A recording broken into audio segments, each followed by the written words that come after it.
Well, today's state visit coming as the U.S. and Filipino forces are holding the largest ever joint military drills between those two nations.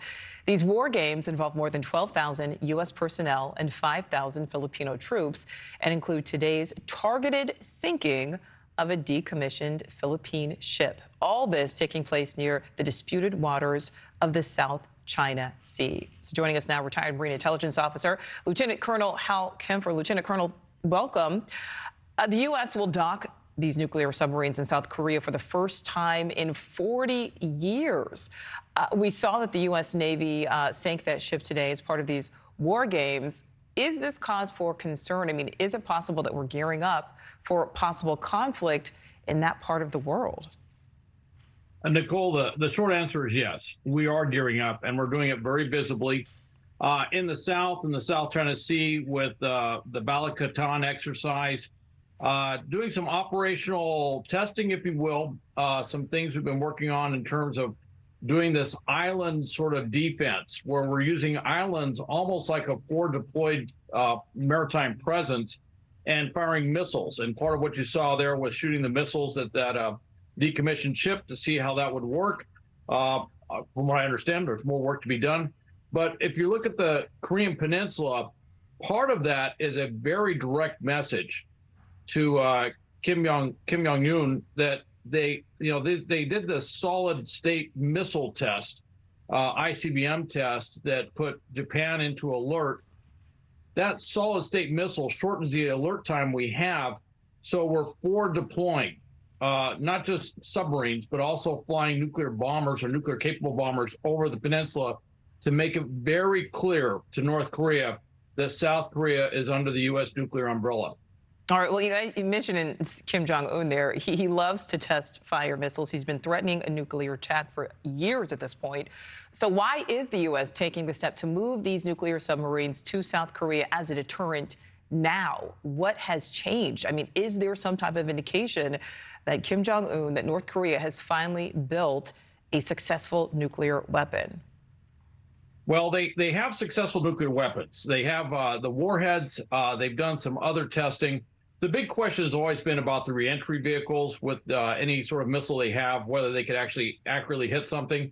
That's still a big question out there. But the solid-state missiles really shrink down the amount of time that we'd have for warning that they were getting ready to launch. You know, with a liquid fuel missile, there's all sorts of telltale signs that they're fueling up the missile itself.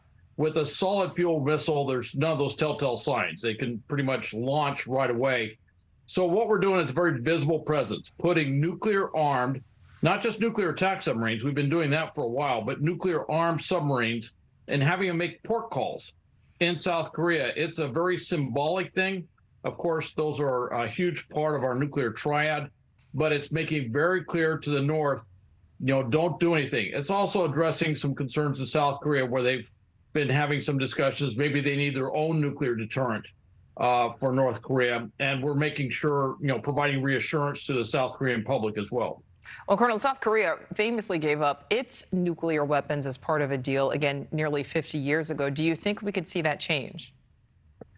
This is what according to the president of South Korea, to the Republic of Korea, he does not see it change. But what we are doing is kind of counterbalancing that with this forward deployed presence. You know, they are going to see nuclear ballistic missile submarines pulling into South Korean ports.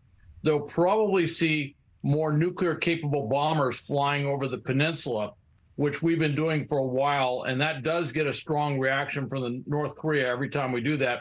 But it's a very visible presence, and it's a strong deterrence presence, and it's removing all doubt to North Korea what would happen if they should ever think launching an attack, particularly using nuclear weapons, would ever have any shred of success. You know, it's basically saying, and I think President Biden made that clear. It would basically, it would be the end of the regime. Reality is, it would be the end of North Korea as a country. All right, Colonel, before we let you go, I want to ask you something about the war in Ukraine. President Zelensky and China's president spoke on the phone for the first time since that invasion even started. We do know China has been trying to position itself as a mediator, saying that it's trying to bring an end to the war, but still is very much publicly supporting Russia. What do you make of this seemingly long overdue conversation between those two leaders? Well, it sounds like it went very well. It was a very cordial conversation. It's being accompanied with China actually sending envoys to Kyiv as well. Thank you for watching. Go to newsnationnow.com to find News Nation on your television provider. And don't forget to click the red subscribe button below to get more of News Nation's fact-driven, unbiased coverage.